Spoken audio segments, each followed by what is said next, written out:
ሰላም እንዴት አላችሁ? የኢትዮ ታይምስ ቤተሰቦች በአማራ ክልል እጅግ አስደንጋጭ መረጃ ሪፖርት ተደርጓል። በአማራ ክልል ባለው ጦርነት በሺዎች የሚቆጠሩ ሴቶች መደፈራቸውንና ጥቃት እየተፈጸመባቸው መሆኑን ቢቢሲ አረጋግጫለሁ የሚል መረጃ አጋርቷል። ቢቢሲ አሰባሰብኩት ባለው መረጃ መሰረት ከሐምሌ 2015 እስከ ግንቦት 2017 ዓ.ም ድረስ ከ8 ዓመት እስከ 65 ዓመት ዕድሜ ያላቸው በሺዎች የሚቆጠሩ ሰዎች የአስገድዶ መድፈር ጥቃት እንደደረሰባቸው አመልክቷል። ቢቢሲ በክልሉ ከሚገኙ 43 ጤና ጣቢያዎችና ሕክምና ምንጮች አገኘሁት ባለው መረጃ መሰረት ከሐምሌ 18 2015 ዓ.ም እስከ ግንቦት 2017 ዓ.ም ድረስ 2697 ሰዎች የአስገድዶ መድፈር ጥቃት እንደደረሰባቸው ሪፖርት ተደርጓል። ከነዚህም ውስጥ 45 በመቶ የሚሆኑት ከ18 ዓመት በታች የሆኑ ታዳጊዎች እንደሆኑ ነው የተገለጸው። ከተጎጂዎቹ ውስጥ ከግማሽ በላይ የሚሆኑት በደረሰባቸው ጥቃት በአባላዘር በሽታ ሲያዙ፣ በርካቶች ደግሞ ለእርግዝናና ለከባድ የስነ ልቦና ቀውስ መዳረጋቸው ተገልጿል። ይሁን እንጂ በርካታ የወሲባዊ ጥቃት ተጎጂዎች መገለልን በመፍራት የአባላዘር በሽታ መያዛቸውን ወይም መጸነሳቸውን ላለማወቅ የተፈጸመባቸውን የመደፈር ጥቃት ሪፖርት ማድረግም ሆነ የሕክምና አገልግሎት ማግኘት እንደማይፈልጉ ነው የተሰማው። የመደፈር ጥቃቶች በግጭቱ እየተሳተፉ ባሉት በሁለቱም ተፋላሚ ኃይሎች ማለትም በፋኖና በመንግስት የጸጥታ ኃይሎች እየተፈጸሙ ቢሆንም የጤና ባለሙያዎች ከፋኖ ታጣቂዎች በበለጠ የመንግስት ወታደሮችን ማየታቸውን ተናግረዋል። ታህሳስ 27 2017 ዓ.ም የኢትዮጵያ መከላከያ ሰራዊት አንድ ወታደር በሌሎች ወታደሮች እርዳታ የ21 ዓመት እናት በእህቷ ልጅ ፊት እንደደፈራት ቢቢሲ በዘገባው አመላክቷል። እንዳይጎዱኝ ተማጸንኳቸው፣ ለመንኳቸው፣ ነገር ግን ልባቸው አልራራልኝም፣ አበላሹኝ፣ በተክሊል ለማግባት ቅድም ነበር ስትል የ21 ዓመቷ ወጣት ክስተቱን እጅግ በሚያሳዝን መልኩ ገልጻለች። ክቡራትና ክቡራን የኢትዮ ታይምስ ቤተሰቦቻችን ቢቢሲ ያጠናቀረውን እጅግ አሳዛኝ መረጃ እንዲህ አዘጋጅተንላቸዋል። ቻናላችንን ሰብስክራይብ በማድረግ የደውል ምልክቷን በመጫንና መረጃውም ለብዙዎች እንዲዳረስ ላይክ በማድረግ እስከ መጨረሻው አብራችሁን ቆዩ።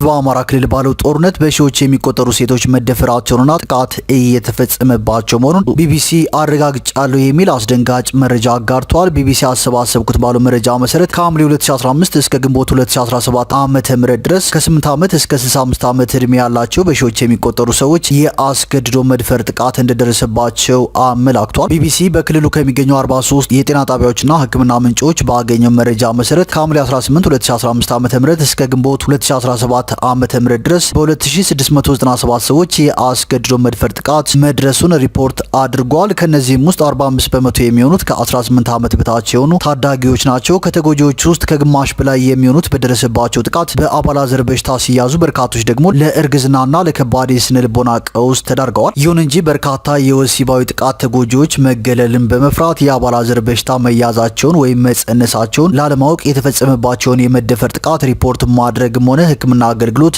ማግኘት አይፈልጉም ነው የተባለው። የመድፈር ጥቃቶች በግጭቱ እየተሳተፉ ባሉት በሁለቱም ተፋላሚ ኃይሎች ማለትም በፋኖና በመንግስት ጸጥታ ኃይሎች እየተፈጸሙ ቢሆንም የጤና ባለሙያዎች ከፋኖ ታጣቂዎች በበለጠ የመንግስት ወታደሮችን ማየታቸውን ተናግረዋል። ታህሳስ 2017 ዓ.ም የኢትዮጵያ መከላከያ ሰራዊት አንድ ወታደር በሌሎች ወታደሮች እርዳታ የ21 ዓመቷን እናትን በእህቷ ፊት እንደደፈራት ቢቢሲ በዘገባው አመላክቷል። እንዳይጎዱኝ ተማጸንኳቸው፣ ለመንኳቸው፣ ነገር ግን ልባቸው አልራራልኝም፣ አበላሹኝ በማለትም ተጎጂዋ ተናግራለች ሲል ቢቢሲ ዘግቧል። የኢትዮጵያ መከላከያ ሰራዊት ታህሳስ 27 ቀን 2017 ዓ.ም በአማራ ክልል እየበረታ የመጣውን የፋኖ ታጣቂዎች አመጽ ለመከላከል ከሚወስደው እርምጃ ጋር በተያያዘ የቤት ለቤት ፍተሻ እያደረገ ነበር የሚለው ዘገባው እናት የኢትዮጵያ መከላከያ ሰራዊት የደንብ ልብስ የለበሱ 3 ወታደሮች ደቡብ ጎንደር ወደሚገኘው ቤታቸው እንደመጡና ስለ ማንነቷ እንዲሁም የፋኖ ታጣቂዎች ከምትሰራበት ጠላ ቤት እንደሚመጡ መጠየቅ መጀመራቸውን ተናግራለች። የ21 ዓመቷ እናት የፋኖ ታጣቂዎች እንደሚመጡ ማረጋገጧን ትገልጻለች። እንዴት ብለን እንዋሻለን? እንዴት ብለን እንክዳለን? ነገሮች ወዲያው ብዙም ሳይቆዩ ተካረሩ። ስለ ቤተሰቦቿ ማንነት ከጠየቋት በኋላ እናት ወታደሮቹ በአጸያፊ ቃላት እንደሰደቧት ትናገራለች። ከዚያም ህፃኗ ማልቀስ ስትጀምር በመሳሪያቸው እንዳስፈራሯት ታስታውሳለች። እናት ከዚያም አንደኛው ወታደር በሌሎች ወታደሮች እርዳታ በእናቷ ልጅ ፊት እንደደፈራት ተናግራለች። እንዳይጎዱኝ ተማጸንኳቸው፣ ታቦታትን እየጠራው ለመንኳቸው፣ ነገር ግን ልባቸው አልራራልኝም፣ አበላሹኝ በማለት መናገሯን ቢቢሲ ዘግቧል። ተዘግቧል። እናት ብቻዋን አይደለችም። እናት የአማራ ክልል የትጥቅ እንቅስቃሴ ከተቀሰቀሰ ከሐምሌ 2015 ዓ.ም ጀምሮ ወሲባዊ ጥቃት ደርሶባቸዋል ተብሎ ከሚታመኑ በሺዎች ከሚቆጠሩ ሴቶች ውስጥ አንዷ ናት። ምንም እንኳን እውነተኛው ግጭት ነክ የወሲባዊ ጥቃት መጠን ሪፖርት ባለመደረጉና ባለመመርመሩ በትክክል ባይታወቅም ቢቢሲ አሰባሰብኩት ባለው መረጃ መሰረት ከሐምሌ 2015 እስከ ግንቦት 2017 ዓ.ም ድረስ ከ8 ዓመት እስከ 65 ዓመት ዕድሜ ያላቸው በሺዎች የሚቆጠሩ ሰዎች የአስገድዶ መድፈር ጥቃት እንደደረሰባቸው ያመለክታል።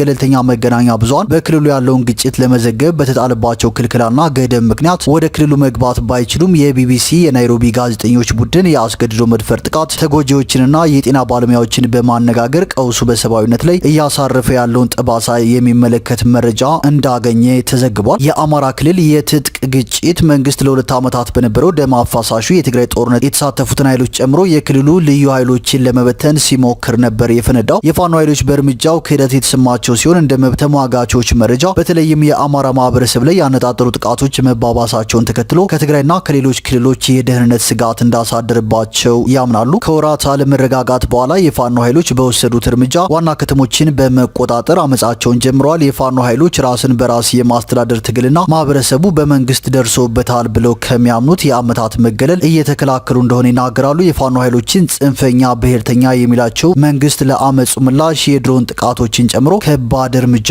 እየወሰደ ነው። ግጭቱ ሲጀምር አንስቶ ሁለቱም ተፋላሚ ወገኖች ያለ ፍርድ ግድያ፣ ከህግ ውጪ እስራት፣ አስገድዶ ስወራ፣ የንብረት ውድመትና ዘረፋ እንዲሁም ሰፊ ወሲባዊ ጥቃቶችን ጨምሮ በርካታ የሰብአዊ መብት ጥሰቶችን በማድረስ ይከሰሳሉ። አምነስቲ ኢንተርናሽናልን ጨምሮ የመብት ተሟጋች ድርጅቶች መንግስት ተመጣጣኝ ያልሆነ ጥቃት መፈጸሙን የሚያሳይ ማስረጃ እንዳለም አሳውቀዋል። ድርጅቶቹ ከዚህ በተጨማሪ የአማራ ማህበረሰብ በኢትዮጵያ አንዳንድ አካባቢዎች በጸጥታ ኃይሎችና በሌሎች ታጣቂ ቡድኖች ሆን ተብሎ በሚፈጸሙ ጥቃቶች ኢላማ እንደሆኑ ይናገራሉ። እናት የጥቃቱ ሰለባ ከመሆኗ በፊት በቤተሰቧ ውስጥ እንዳሉ ሌሎች ሴቶች ሁሉ በኦርቶዶክስ ሃይማኖት አስተምሮ መሰረት በተክሊል የማግባት እቅድ ነበራት። ከዚያች ቀን በፊት ወንድ አላውቅም ነበር ትላለች። አበላሽተውኝ ሄዱ፣ ቢገድሉኝ ይሻል ነበር ስትልም ተናግራለች። ሌላኛዋ የ18 ዓመቷ ትዕግስት የምዕራብ ጎጃም ነዋሪ ስትሆን የመድፈር ጥቃቱ ከመፈጸሙ በፊት በቤተሰቦቿ ሻይ ቤት ትሰራ ነበር። ጥር 2016 ዓ.ም ሻይ ቡና ለማለት የሚመጣ ወታደር ተደጋጋሚ ጉንተላ ሲያደርስባት ስነ ስርዓት ያዝ በሚል የሰጠችው ምላሽ ለደረሰባት ጥቃት ዋነኛ ምክንያት እንደሆነ ታምናለች። ቆይ አሳይሻለሁ ብሎ ዝቶብኝ ወጣ።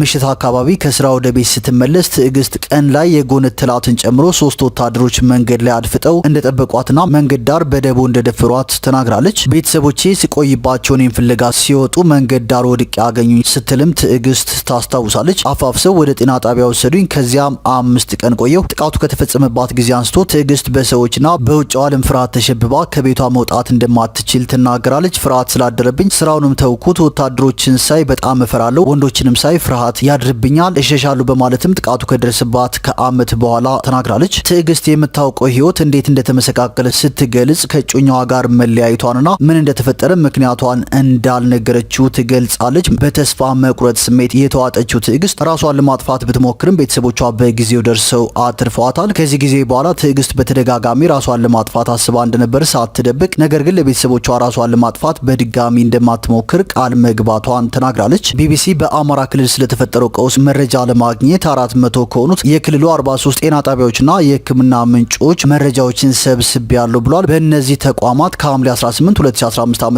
እስከ ግንቦት 2017 ዓ.ም ድረስ 2697 ሰዎች የአስገድዶ መድፈር ጥቃት እንደደረሰባቸው ሪፖርት አድርገዋል። ከነዚህም ውስጥ 45 በመቶ የሚሆኑት ከ18 ዓመት በታች የሆኑ ታዳጊዎች ናቸው። ከተጎጂዎች ውስጥ ከግማሽ በላይ የሚሆኑት በደረሰባቸው ጥቃት በአባላዘር በሽታ ሲያዙ፣ በርካቶች ደግሞ ለእርግዝናና ለከባድ የስነ ልቦና ቀውስ ተዳርገዋል። ይሁን እንጂ በርካታ የወሲባዊ ጥቃት ተጎጂዎች መገለልን በመፍራት የአባላዘር በሽታ መያዛቸውን ወይም መጸነሳቸውን ላለማወቅ የተፈጸመባቸውን የመደፈር ጥቃት ሪፖርት ማድረግም ሆነ የሕክምና አገልግሎት ማግኘት አይፈልጉም። ለዚህም ነው በደህንነት ስጋት ስማቸው እንዳይጠቀስ የፈልጉ አንድ ከፍተኛ የጤና ባለሙያ በአማራ ክልል ግጭት ወደ ጤና ተቋማት የመጡ ተጎጂዎች ከባህሩ በጭልፋ ናቸው የሚሉት። ለምለም እንደ HIV አይነት በሽታ ተላልፎ ሊሆን ይችላል በሚል ስጋት የተፈጸመባትን የአስገድዶ መድፈር ጥቃት ሪፖርት ካላደረጉትና የሕክምና እርዳታ ካላገኙ ተጎጂዎች መካከል አንዷ ናት። የ23 ዓመቷ የደቡብ ጎንደር ነዋሪ ታህሳስ 28 ቀን 2017 ዓ.ም የመንግስት ወታደሮች በተለመደ እንቅስቃሴያቸው መሳሪያ ያለውን ሰው ጠቁሚን ብለው መረጃ ፍለጋ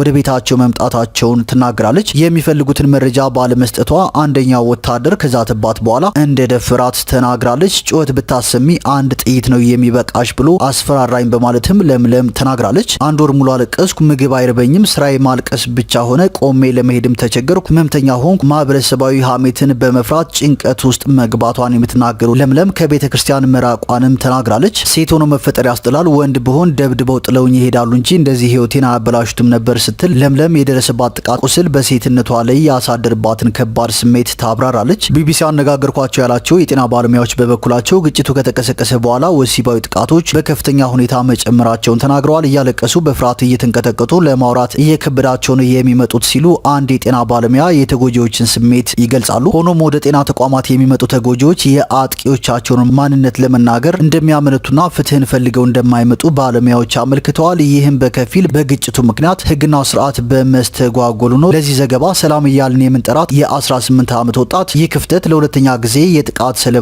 ያደረጋት ተጎጂ ናት። ሰላም እንደ ሌሎች ወጣቶች ራሷንና ቤተሰቦቿን ለማስተዳደር እንጀራ ፍለጋ ነበር ወደ ከተማ የሄደችው። የኮሌጅ ትምህርት ብትማርም በሰሜን ወሎ በሚገኝ አንድ ከተማ የቀን ስራ ፍለጋ በወጣችበት ሰኔ 2017 ዓ.ም ስራ እንቅጠርሽ ብለው በወሰዷት ሁለት ሲቪል ወንዶች በቡድን ተደፍራለች። ከቤት እንኳን አትወጣም የሚሉት ሐኪሟ መረጋጋት የላትም፣ የሚረዳት ሰውም የለም ሲሉ የደረሰባትን ጉዳት ይናገራሉ። ይህም ሰላም ምን ያክል የአእምሮ ቁስለት እንደደረሰባትና ብቸኝነት ውስጥ እንዳለች አጎልቶ ያሳያል። ምንም እንኳን ሰላም ጥቃቱን ለፖሊስ ሪፖርት ብታደርግም ከወራት በኋላም ቢሆን ተጠርጣሪዎች አልተያዙም። ፋይሉም ምን ደረጃ ላይ እንዳለ አይታወቅም። ከዚህ በፊት ከተማ ላይ የሚታየው ኬዝ ውስን ነበር፣ ለህግ በአስቸኳይ ነበር የሚቀርበው። አሁን ተጎጂዎች ድጋፍ የማያገኙ ያለው ሁኔታ ነው አሁን ክፍተቱን እየፈጠረ ያለው ሲሉ የጤና ባለሙያው የግጭቱን ዙሪያ መለስ ዳፋ ይገልጻሉ። ቢቢሲ ያነጋገርኳቸው ያላቸው የጤና ባለሙያዎች በበኩላቸው ለህክምና ወደ ጤና ተቋማት የሚመጡ ተጎጂዎች በእርግዝና ፍርሃት ምክንያት መሆኑን ተናግረዋል። ሌሎች ደግሞ ጥቃቱ ከደረሰባቸው በኋላ ዘግይተው ወደ ጤና ተቋማት የመምጣት አዝማሚያ ያላቸው ሲሆን ኤችአይቪን ጨምሮ የአባላዘር በሽታዎች መከላከያዎች በማይሰሩበት ወቅት ይደርሳሉ። በተለይም በጎጃም አካባቢዎች ዘግይቶ ወደ ህክምና ተቋም የመምጣት አዝማሚያ ከፍተኛ ሲሆን አብዛኞቹ ተጎጂዎች አፋጣኝ የእርግዝና መከላከያ ወይም ፖስት ፒል እንዲሁም የኤችአይቪ ቅድመ መከላከል አይወስዱም ብለዋል። ኤችአይቪ ፖስት ኤክስፖዠር ፕሮፊላክሲስ በሚባል ህክምና አስቀድሞ መከላከል የሚቻል ሲሆን ነገር ግን ህክምናው ጥቃቱ ወይም ወሲባዊ ግንኙነት ከተፈጸመ በአጭር ጊዜ መሰጠት አለበት። ሌላ የጤና ባለሙያ ግጭቱ ባሳደረው የትራንስፖርት መስተጓጎልና መንገድ መዘጋት ምክንያት በርካታ ተጎጂዎች የህክምና አገልግሎት ለማግኘት መቸገራቸውን እንደሚገልጹ ተናግረዋል። አንድ ከፍተኛ የጤና ባለሙያ በዚህም የተነሳ የህብረተሰብ ጤናና የማህበራዊ ቀውስ ሊከሰት ይችላል የሚል ስጋት አላቸው። ከጤና ተቋማት በተሰበሰበ መረጃ መሰረት ባለሙያው የኤችአይቪ ስርጭትን እንደሚጨምር የሚያሳዩ ምልክቶች አሉ። የስነ አእምሮና ስነ ልቦና ጤና ችግሮች እጅግ የከፋ ደረጃ ሊያደርስ ይችላል በማለት ስጋታቸውን ሲገልጹ ራሳቸውን ያጠፉ ተጎጂዎች መኖራቸውንም ጠቁመዋል። በ2015 ዓ.ም የወጣው የኢትዮጵያ ጤና ሚኒስቴር አሃዛዊ መረጃ የአማራ ክልል የኤችአይቪ የስርጭት ምጣኔ ከ100 ሰዎች 1.1 ሰዎች ከ1000 ሰዎች 111 ሰዎች መሆኑን የሚያሳይ ሲሆን ይህም ከብሔራዊው አማካኝ ምጣኔ ከፍ ያለ ነው። የመድፈር ጥቃቶች በግጭቱ እየተሳተፉ ባሉት በሁለቱም ተፋላሚ ኃይሎች እየተፈጸሙ ቢሆንም የጤና ባለሙያዎች ከፋኖ ታጣቂዎች በበለጠ የመንግስት ወታደሮችን ማየታቸውን ተናግረዋል። ስማቸው እንዳይጠቀስ የፈለጉና ለመረጃ ቅርብ የሆኑ አንድ የመንግስት ሰራተኛም ከፋኖ ጋር የተያያዙ ጥቃቶች ውስን መሆናቸውን የጤና ባለሙያዎችን ሀሳብ በማጠናከር ገልጸዋል። አብዛኞቹ የአስገድዶ መድፈር ጥቃቶች መከላከያ ሰራዊት በመሰረተባቸውና በሚቆጣጠራቸው ከተሞች አካባቢ የተፈጸሙ ቢሆንም ባለሙያዎች የከተማ ነዋሪዎች የተሻለ ግንዛቤና የጤና አገልግሎት ስለሚያገኙ ጥቃቶችን ሪፖርት የማድረግ አዝማሚያቸው ከፍ ያለ ነው ይላሉ። ቢቢሲ በፋኖ ኃይሎች የጥቃት ሰለባ የሆኑ ተጎጂዎችን ተዋጊዎቹ በሚንቀሳቀሱበት አካባቢ ባለው ገደብ ምክንያት ማግኘት እንዳልቻለም ገልጿል።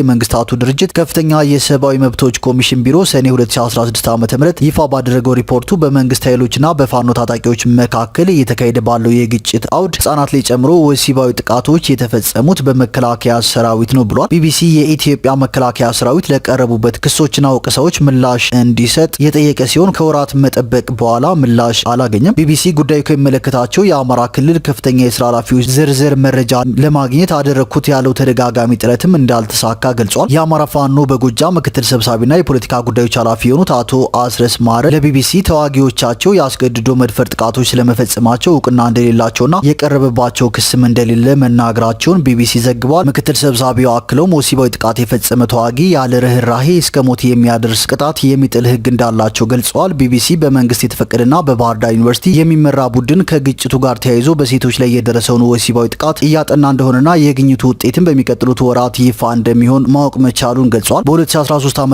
በትግራይ ጦርነት ወቅት ፋኖን ጨምሮ በመከላከያ ሰራዊትና በአጋሮቹ ላይ ተመሳሳይ ክስ ሲቀርብ የኢትዮጵያ መንግስት አስገድዶ መድፈርን በማውገዝ ክሱን አድሏዊና ጉድለት ያለበት በሚል ውድቅ አድርጎት ነበር። እስካሁን ድረስ አጥቂዎቹ ላይ የተወሰደ ይፋዊ እርምጃ ስለመኖሩም ለህዝብ አልተገለጸም። አምነስቲ ኢንተርናሽናል በኢትዮጵያ መከላከያ ሰራዊት ቀጣይነት ያለው ከባድ የተጠያቂነት ችግር እንዳለ ስጋቱን በተደጋጋሚ አስታውቋል። የተቋሙ ተመራማሪ ሃይማኖት አሸናፊ አጥቂዎችን ወደ ፍትህ ለማምጣት ትርጉም ያለው ጥረት የለም ይላሉ። እስካሁን ድረስ እየተዋጉ ነው። ለፈጸሙ ጥቃት ካለምንም ቅጣት እስካሁን እየተንቀሳቀሱ ነው። ህይወት የሚቀይር ጥቃት የተፈጸመባቸው ተጎጂዎች ፍትህ ያስፈልጋቸዋል ብለዋል። ለእናት ጥቃቱ ያስከተለባት ፈተና ብዙ ነው። ጥቃቱ ከተፈጸመባት ከአንድ ወር በኋላ የደረሰባትን የአእምሮ ቁስለት ለማምለጥ መንደሯን ለቃ ተሰዳለች። ከዚያም ግን ከጥቃቱ መጸነሷን ተረድታለች። ያስመልሰኝ ጀመር ስትልም ታስታውሳለች። እናት ጽንሱን ለማቋረጥ አስባ ነበር። በኢትዮጵያ የመደፈር ጥቃት የደረሰባቸው ሴቶች እስከ 12 ሳምንት እርግዝና ድረስ ጽንስ ማቋረጥ በህግ የተፈቀደ ነው። እግዚአብሔርን ፈራው። እናቴ ማሳዘነችኝ፣ በሞትባት ምን ትሆናለች ትላለች እናት የህይወቷን አጣብቂ ምርጫ ስታብራራ። በመጨረሻም እናት ባለፈው ዓመት ነሐሴ መጨረሻ ላይ ከ3 ቀናት ምጥ በኋላ ሴት ልጅ ተገላግላለች። ምንም እንኳን እናት ልጇ የደረሰባት የመደፈር ጥቃት ውጤት ብትሆንም የእግዚአብሔር ስጦታ አድርጋ ትመለከታታለች። ይሁን እንጂ አሁን ላይ እናት ከዘመድ ተጠግታ የምትኖር ሲሆን ልጇን መንከባከብ ስላለባት ስራ መስራት አትችልም። እናት ልጇን ለማሳደግና ራሷን ለማስተዳደር የወደፊቱ ጊዜ እንደሚያስጨንቃትም ተናግራለች። ይህ መኖር ከተባለ አዎ እየኖርኩ ነው ስትልም ሀዘን ውስጥ ሆና መልእክቷን አስተላልፋለች።